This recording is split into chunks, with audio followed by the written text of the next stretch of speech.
রাজধানী আগরতলার শঙ্কর চৌমোহনী এলাকার একটি বহুতল আবাসনে ভয়াবহ বিস্ফোরণের ঘটনায় তীব্র চাঞ্চল্য ছড়িয়েছে। জানা গেছে, এএনএস অ্যাপার্টমেন্টের প্রথম তলার একটি ঘরে আচমকাই এই বিস্ফোরণটি ঘটে।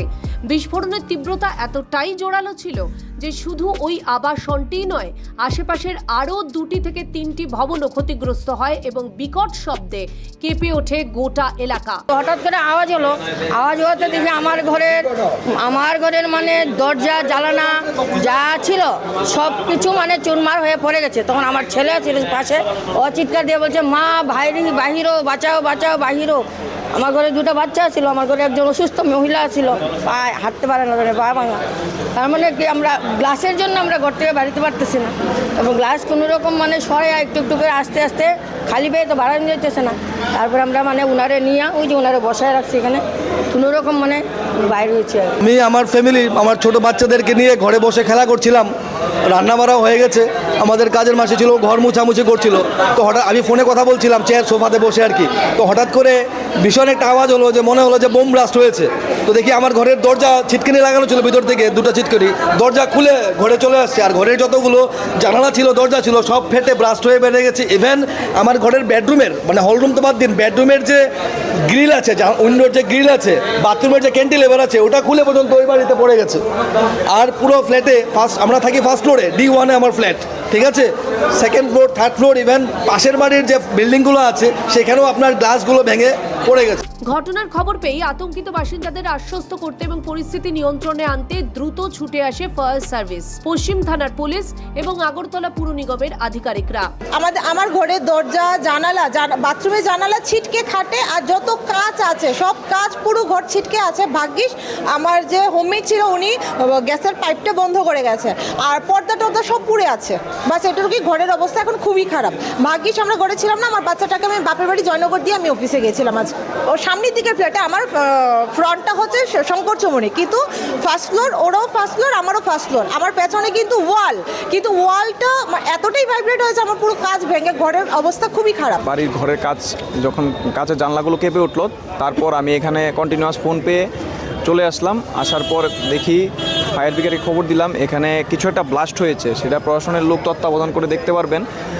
আমরা গিয়ে দেখেছি যে এসিটা পুরো মানে ব্লাস্ট হয়েছে, পাশাপাশি দরজা জানলা সব ভাঙা, কাচের জানলা সব ভাঙা। এখান থেকে আমরা 2জনকে রেস্কিউ করেছি। একজন মহিলা গালে ব্যথা পেয়েছে, পাশাপাশি একটা ছেলে, ওর পুরো শরীর পুড়ে গেছে।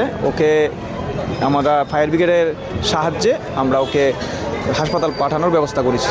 পাশাপাশি ঘটনাস্থল পরিদর্শনে আসেন স্থানীয় বিধায়ক তথা আগরতলা পুর নিগমের মেয়র দীপক মজুমদারও।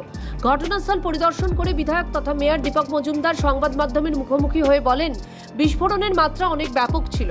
আশেপাশের সব ফ্ল্যাটের বাসিন্দারা ভীষণ আতঙ্কিত হয়ে আছেন। এখানে অ্যাবাকাসের একটি অফিস ঘর ছিল, সেখানেই এই বিস্ফোরণটি ঘটেছে। তবে কি কারণে বিস্ফোরণ তা এখনো স্পষ্ট নয়। তবে শামসুল দেবনাথ নামের এক যুবক ঝলসে গেছে আগুনে। বর্তমানে সে জিবি হাসপাতালে চিকিৎসাধীন। তিনি আরও বলেন, পুর নিগমের পক্ষ থেকে যেহেতু বিল্ডিং প্ল্যান অ্যাপ্রুভ করা হয়, তাই কমিশনারকে সঙ্গে নিয়ে তারা পুরো বিষয়টি খতিয়ে দেখছেন। পাশাপাশি ফ্ল্যাটগুলিতে আপৎকালীন পরিস্থিতির জন্য সুরক্ষামূলক যে সমস্ত ওয়াটার সেফটি কানেকশন বা অন্যান্য ব্যবস্থা থাকার কথা, সেগুলি সঠিকভাবে কাজ করছে কিনা তা তদন্ত করে দেখা হবে। কিছুক্ষণ আগে, প্রায় ঘন্টাখানেক আগে, এই রামনগর 4 নম্বর রাস্তায় এই ফ্ল্যাটে একটা অ্যাবাকাসের একটা অফিস রুম ছিল, একটা অফিস কার্যালয় ছিল। তো এখানে একটা বিস্ফোরণ ঘটেছে। বিস্ফোরণ কারণ কি কেউ বলতে পারে না।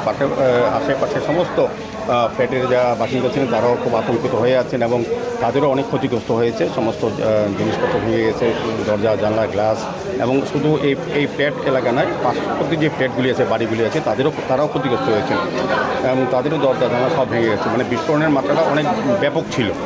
এখন স্বীকৃতি হয়ে যেটা এখন পুলিশি তদন্ত অনুযায়ী বা ফরেন্সিক বলতে পারবে যে কী কারণে এই ধরনের বিস্ফোরণ হয়েছে।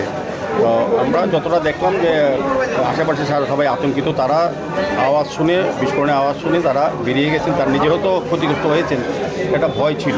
আলটিমেটলি আস্তে আস্তে এটা প্রকাশ পাবে, পুলিশি তদন্তে বা অন্যান্য এনকোয়ারিতে বেরিয়ে আসবে কী কারণে এত বড় বিস্ফোরণ হয়েছে এবং ক্ষতিগ্রস্ত হয়েছে। পুলিশ সূত্রের খবর, যে ঘরে বিস্ফোরণটি ঘটেছে সেখানে কোনো গ্যাস সিলিন্ডার বা গ্যাস পাইপলাইনের সংযোগ ছিল না। ফলে স্বাভাবিকভাবেই এই রহস্যময় বিস্ফোরণের প্রকৃত কারণ নিয়ে বড়সড় ধোঁয়াশা তৈরি হয়েছে। ঘটনার আসল সূত্র ও কারণ খতিয়ে দেখতে ইতিমধ্যেই পুলিশের পাশাপাশি ফরেনসিক বিশেষজ্ঞ দল ঘটনাস্থলে পৌঁছে নমুনা সংগ্রহ করেছে। পুলিশ ও প্রশাসনের আধিকারিকরা জানিয়েছেন, ক্ষয়ক্ষতির পরিমাণ খতিয়ে দেখা হচ্ছে এবং ফরেনসিক রিপোর্ট হাতে এলেই বিস্ফোরণের আসল উৎস ও কারণ স্পষ্ট হবে। আমরা আধা ঘন্টা আগে একটা কল পাইছি, এখানে একটা লিফট ভেঙে পড়েছে, কিন্তু আসলে আমরা স্টাফ এখানে দেখছে 2 জন লোক আহত এবং কি ব্রাশ হয়েছে এখন আমরা কইতাম পারছি না।